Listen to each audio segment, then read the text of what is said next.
The smoke rose straight and clean from Matthias Kern's chimney, while 3 cabins down the valley filled with choking gray clouds that forced families into the killing cold. It was the 3rd day of the blizzard of 1843, with winds strong enough to tear bark from trees and snow so thick a man couldn't see his own outstretched hand. Inside his cabin, Matthias sat by a fire that burned steady and hot, the interior dry and warm, while elsewhere in the Montana wilderness trappers were making impossible choices between suffocation and freezing. What separated his survival from their suffering was a chimney design so ungainly and expensive that his neighbors had spent 2 years calling it the stupidest thing they'd ever seen built on the frontier. Before we go further into how one German trapper's obsession with smoke and wind changed winter survival across the Rockies, let us know in the comments where you're watching from and what the winters are like in your part of the world. And if stories about frontier innovation and the men who refused to accept that things had to be done the old way speak to you, hit that subscribe button, because tomorrow's tale is even more remarkable than this one. The winter of 1841 came early to the Montana Territory. By late October, snow already lay 3 feet deep in the valleys, and the temperature dropped low enough to freeze whiskey solid in its bottle. Matthias Kern and Owen Talbot had prepared well for the season. Their cabin sat in a protected hollow near the Bitterroot River, surrounded by dense pine forests that provided both firewood and windbreak. They had laid in supplies for 5 months of isolation: salted meat, dried beans, flour, coffee, and enough powder and lead to hunt fresh game when the weather permitted. The cabin itself was solid work, built the previous summer using carefully fitted logs and thick clay chinking. They had constructed it in the standard way that mountain men had been, building shelters for decades. The chimney rose from one corner of the cabin, built from river stones mortared with clay and sand. It stood 6 feet above the roofline and drew well under normal conditions. Smoke from their fire vented cleanly, and the interior stayed warm enough to work without heavy coats. For the first month of winter, everything functioned as expected. They ran their trap lines when weather permitted, processed the few beaver pelts they collected, and spent long evenings maintaining equipment and telling stories. Owen was from Pennsylvania, a carpenter's son who had come west 5 years earlier, seeking adventure and profit. Matthias had emigrated from Bavaria 7 years before, working first as a laborer in street. Louis, before the lure of the mountains pulled him away from civilization. They were competent trappers, neither exceptional nor careless. They understood the risks of mountain life and took reasonable precautions. But reasonable precautions assumed that your shelter functioned as shelter. On December 9, 1841, a blizzard moved into their valley with unusual speed. The temperature plunged, wind screamed through the pine forest. Snow fell so heavily that visibility dropped to mere feet. Matthias and Owen secured themselves inside the cabin, added wood to the fire, and prepared to wait out the storm. That was when the chimney stopped working. The wind hit from the north with enough force to create a pressure differential that reversed the chimney's natural draft. Instead of smoke rising and exiting through the top of the chimney, the wind forced it back down. Smoke poured from the fireplace into the cabin. Within minutes, the interior filled with thick, choking smoke. They couldn't see. They couldn't breathe properly. They had 2 choices: let the fire die and face freezing temperatures with no heat source, or keep the fire burning and endure the smoke. They chose to keep the fire burning. The alternative was freezing to death, which seemed worse than temporary discomfort from smoke. Matthias and Owen wrapped cloth around their faces and stayed low to the floor where the air was marginally clearer. They took turns going outside every few hours to clear their lungs, but the blizzard made even brief exposure dangerous. The wind chill was severe enough to cause frostbite in minutes. Snow accumulated so rapidly that they had to dig out the door each time they opened it. The blizzard lasted 3 days. During that time, the cabin remained filled with smoke whenever the fire burned. The wind never stopped long enough for normal chimney draft to resume. Matthias and Owen developed brutal coughs. Their eyes burned constantly. Soot covered every surface inside the cabin. Sleep was nearly impossible because lying down meant breathing the densest concentration of smoke near the floor. Standing meant breathing slightly better air, but exhaustion made standing for hours impossible. They existed in a gray twilight of suffering, keeping the fire just large enough to prevent freezing, but small enough to minimize smoke production. Owen's cough worsened on the second day. By the third day, he was struggling to breathe, even when they briefly cleared the cabin by opening the door and letting cold air sweep through. His lips had taken on a grayish color. He spoke in short, labored sentences. Matthias recognized the signs of serious smoke inhalation, but there was nothing he could do except wait for the blizzard to end. On the morning of the fourth day, the wind finally stopped. The chimney resumed its normal draw. Smoke cleared from the cabin. Matthias opened the door and window to flush out the remaining haze. Fresh, cold air poured inside. He turned to check on Owen and found his partner unconscious on the sleeping platform. Owen Talbot died 2 hours later without regaining consciousness. His lungs had been too damaged by 3 days of constant smoke exposure. Matthias buried Owen a week later when the ground thawed enough to dig. He piled stones over the grave to protect it from animals and spent that night sitting alone in the cabin, staring at the fireplace that had killed his partner. The fire burned clean now. The chimney worked perfectly. But that perfect function meant nothing during the blizzard when it had mattered most. Other mountain men would have grieved, accepted the loss as part of frontier life's brutal calculus, and moved on. Matthias couldn't let it go. He kept thinking about those 3 days. The wind forcing smoke back down the chimney. The impossible choice between freezing and suffocating. The fact that Owen had survived 7 winters in the mountains only to die inside a shelter that was supposed to protect him. Matthias realized something that night that would consume him for the next 18 months. The problem wasn't bad luck or an unusually severe storm.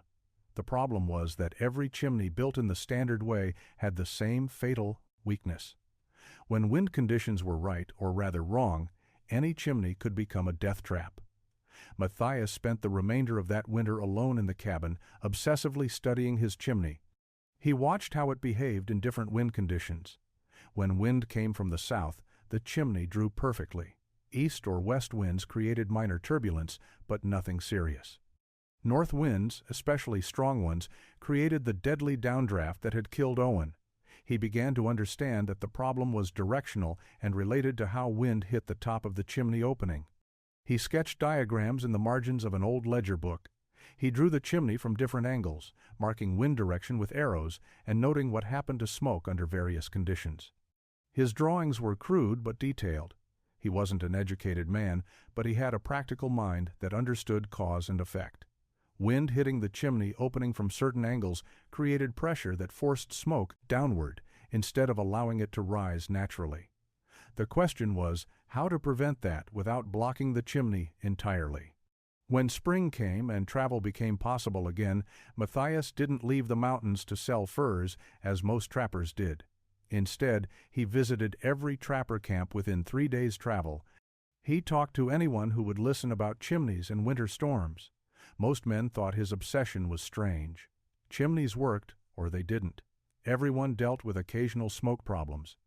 That was just how things were. But Matthias pressed for details. Had their chimneys ever failed during blizzards? How long had smoke filled their cabins?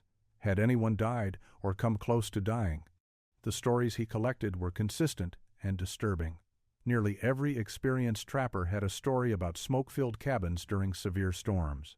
Several men had abandoned their shelters midwinter and nearly frozen to death because staying inside meant suffocating. 2 trappers mentioned friends who had died in circumstances similar to Owen's death. Everyone accepted these incidents as unavoidable tragedies, acts of God or nature that couldn't be prevented. Matthias disagreed. If the problem was consistent and predictable, then it could be solved. He examined dozens of chimneys that spring. They were all built the same way. Stone or clay structures rising above rooflines with open tops that allowed smoke to escape. The design was simple, ancient, and fundamentally flawed. When strong winds hit those open tops from certain angles, the airflow created pressure waves that reversed the natural convection, drawing smoke upward. Matthias began to think about solutions. His first instinct was to build a simple cap over the chimney, opening to block wind from above. But that created a new problem. A solid cap would trap smoke underneath it. The smoke needed somewhere to go. He thought about building angled deflectors on the sides where wind typically came from, but wind in the Mountains came from every direction depending on the storm. A deflector that worked for north winds would be useless against east or west winds. He needed a solution that worked regardless of wind direction. That was the puzzle that occupied his mind through the entire summer of 1842. The answer came to Matthias while watching smoke rise from a campfire on a windy afternoon. He had built the fire in a small clearing surrounded by tall pines. The wind blew steadily from the west, but the smoke didn't blow straight sideways as he expected. Instead, it rose vertically for several feet before the wind caught it and pushed it east. The trees created a protected zone immediately above the fire, where air pressure was lower than the surrounding area. Smoke rose into that zone naturally, then dispersed once it cleared the protection. Matthias realized he could create the same effect with a chimney. If he built a cap large enough to shield the chimney opening from direct wind, but left a gap between the cap and the opening, smoke could rise into that protected space and then exit in whatever direction the wind allowed. The cap wouldn't block the smoke because the smoke wouldn't be trying to go through the cap. It would exit sideways, finding the path of least resistance around the edges. He spent 2 weeks testing the concept using small models. He built miniature chimneys from clay and created tiny caps from wood and bark.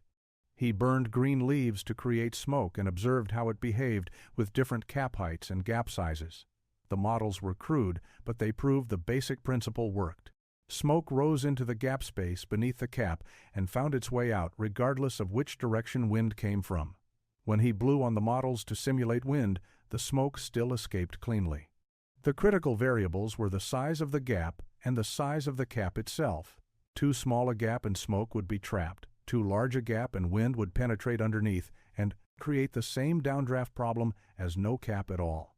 The cap needed to extend well beyond the chimney opening to create an adequate protected zone. After dozens of tests, Matthias determined that the gap should be approximately 12 to 18 inches and the cap should extend at least 6 inches past the chimney opening on all sides. But building a functional cap presented practical challenges. It needed to be elevated above the chimney, which meant it needed supports. Those supports had to be strong enough to hold the cap steady in severe winds. The cap itself needed to be large enough and angled properly to shed snow and deflect wind. Wood wouldn't work because it would eventually rot or burn from heat. Stone was too heavy to suspend above the chimney. The only material that made sense was metal, specifically iron. Iron was expensive on the frontier. A simple iron pot cost several beaver pelts. The amount of iron Matthias would need for his chimney cap would cost more than most trappers earned in half a season. He would need sheet iron for the cap itself, probably 20 to 30 pounds. He would need iron straps or rods for the support posts, another 15 to 20 pounds. He would need fasteners and brackets. The total cost would be substantial, and that assumed he could even find someone capable of fabricating the components he needed. In August of 1842, Matthias made the journey to Fort Benton, a trading post on the Missouri River where trappers sold furs and purchased supplies. The trip took 6 days on horseback. He brought what remained of his previous season's earnings, a modest collection of beaver and mink pelts worth perhaps $80 in trade goods. Most trappers would have spent that money on powder, lead, coffee, tobacco, and maybe a new rifle if they needed one. Matthias had different priorities. The trading post was run by Nathaniel Cross, a former blacksmith from Ohio who had come west and discovered that selling goods to trappers was more profitable than trapping itself. Cross operated a forge behind his main trading building where he repaired rifles, made simple tools, and occasionally fabricated custom metalwork for customers willing to pay premium prices. Matthias found Cross working on a set of beaver traps, bending steel springs into precise curves.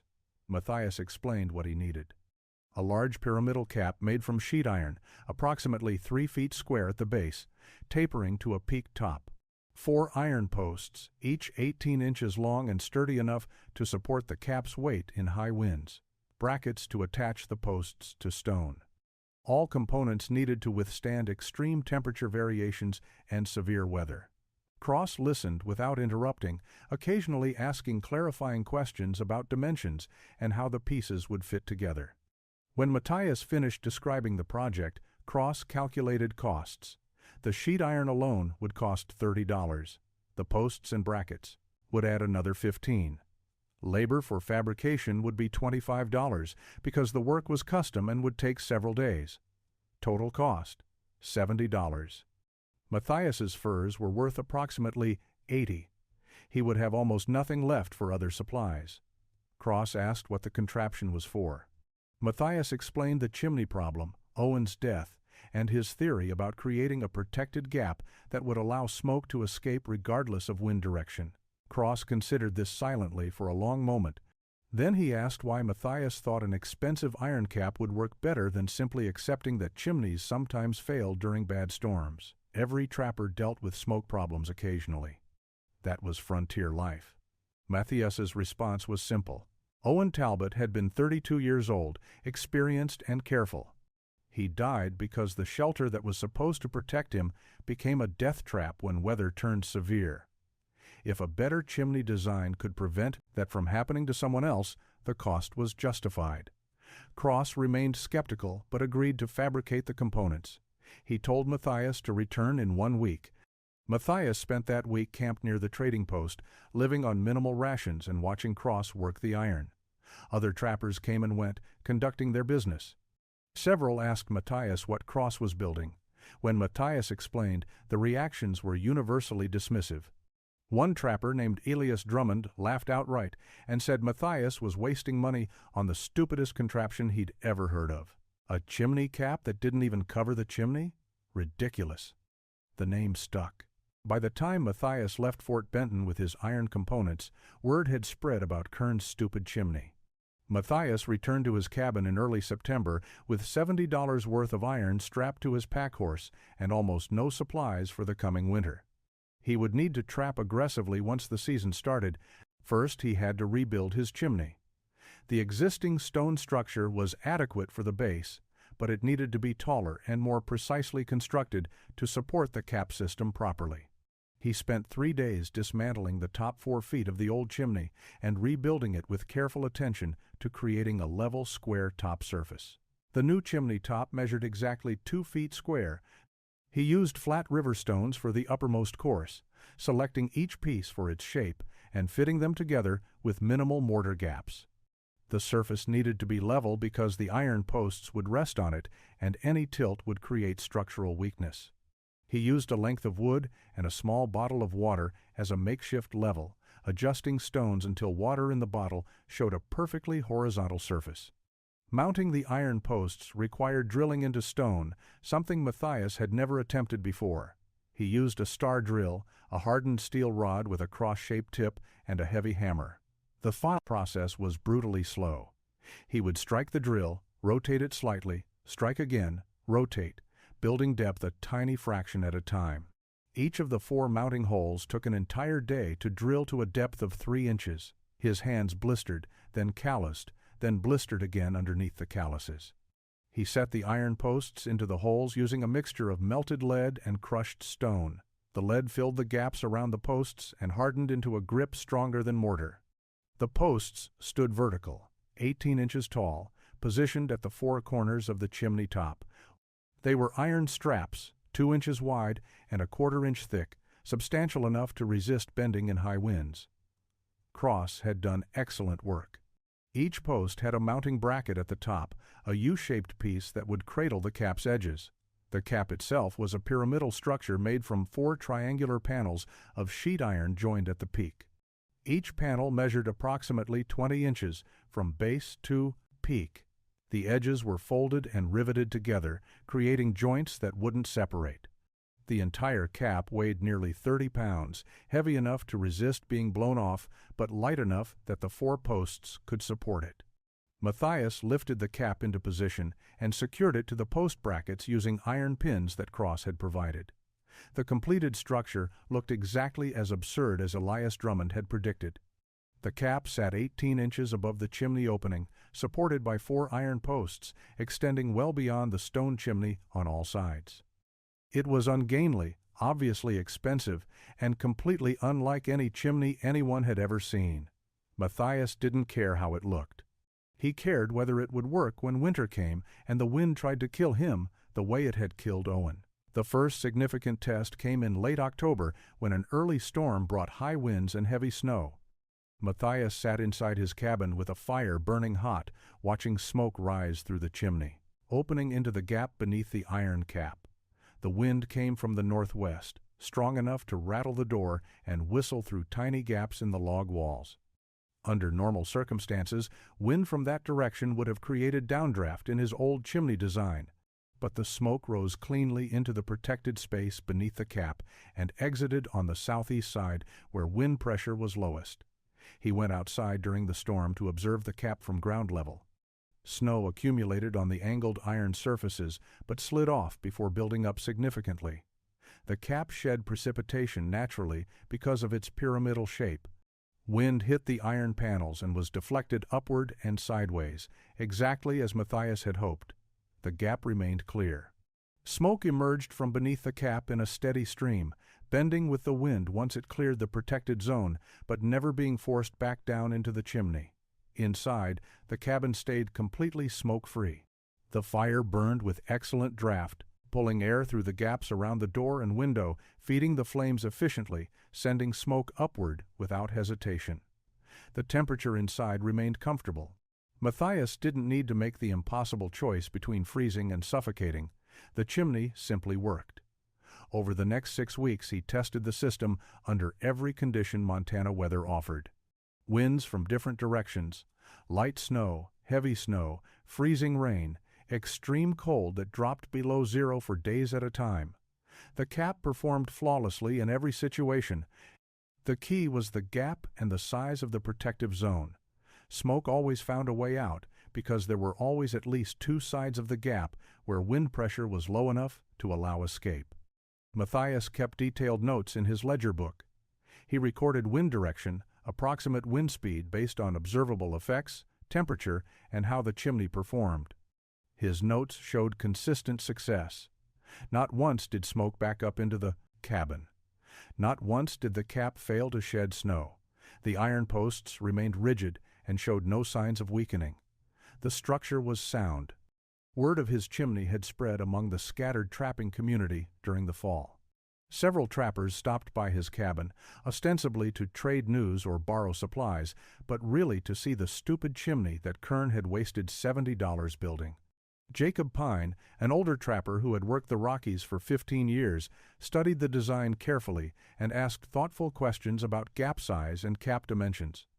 Elias Drummond stopped by in early November, looked at the chimney, shook his head, and said Matthias would regret the expense when the cap blew off in a real storm. Matthias told Drummond he hoped they'd both survive to see whether that prediction came true. Drummond laughed and rode away. 3 weeks later, the blizzard of 1843 arrived and proved who understood chimneys and who did not. The blizzard arrived on the PT Everplain, January 7, 1843, with a temperature drop so severe that Matthias heard trees cracking in the forest as sap froze and expanded. The wind built gradually through the morning, then exploded into full fury by midday. Snow fell so thick that the world disappeared into white chaos. Matthias secured his cabin, brought in extra firewood, and prepared to wait out what was clearly going to be a significant storm. By evening, the wind had reached velocities he had never experienced. It screamed across the valley with a sound like sustained thunder. Snow didn't fall so much as fly horizontally, driven by wind that had to be moving 50 or 60 miles per hour. Trees bent. Smaller pines snapped. The cabin shuddered under periodic gusts that tested every log and joint. Matthias built up his fire and watched his chimney through the gaps in the shuttered window. The cap held. Wind hammered it from every direction as the storm rotated through the valley, but the iron posts didn't bend and the cap didn't shift. More importantly, smoke continued to rise from the chimney opening, enter the protected gap, and exit cleanly. The fire drew perfectly. Inside the cabin, air quality remained clear. The temperature stayed warm enough that Matthias could work without heavy outer layers. He had heat, he had shelter, and he had smoke-free air. Everything Owen hadn't had 2 winters before. The blizzard lasted 3 full days. During that time, Matthias lived comfortably. He cooked meals over his fire, melted snow for water, read from a book of Shakespeare plays he had carried west from St. Louis, and slept soundly. The chimney never faltered. On the second day, during a brief lull in the snow, he went outside to check the structure. The cap had accumulated a layer of ice on its windward side, but the leeward sides remained clear. The gap was fully functional. Snow hadn't blocked anything critical. He thought about Owen constantly during those 3 days. His partner had died in conditions less severe than this. The blizzard that killed Owen had been terrible, but this storm was worse. Stronger winds, colder temperatures, heavier snow. Yet Matthias sat warm and safe, breathing clean air, alive because he had refused to accept that chimneys had to fail during extreme weather. The $70 he had spent suddenly seemed like the best investment he had ever made. On the 4th day, the wind stopped as suddenly as it had started. Silence settled over the valley, profound and strange after 3 days of constant roar. Matthias opened his door and stepped into a transformed landscape. Snow had drifted 15 feet deep in places. Trees were buried to their middle branches. The world was white and still and impossibly beautiful. His chimney cap stood above it all, ice-covered but intact, smoke still rising clean and steady into the crystalline air.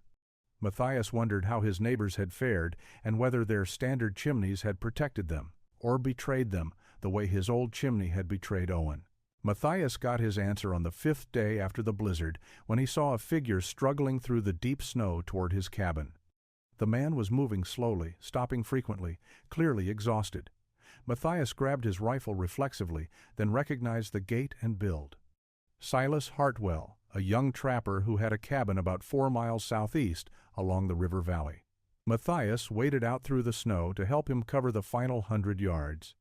Silas collapsed inside the cabin, his face gray with exhaustion and cold. His eyebrows and beard were thick with ice. His hands shook violently. Matthias got him close to the fire, wrapped him in a blanket, and heated water for coffee.